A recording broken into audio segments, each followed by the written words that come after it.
Tinuturing ng Airport Intelligence and Investigation Division ng NAIA na isolated case ang nangyaring pagkuha ng isang lalaki sa isang maleta sa Terminal 3 noong October 1. Naniniwala mga otoridad doon na walang sindikatong sangkot sa insidente.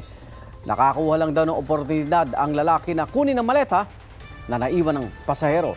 Sa ngayon, hindi pa natutunton ang lalaking nahulikam na dumampot sa maleta.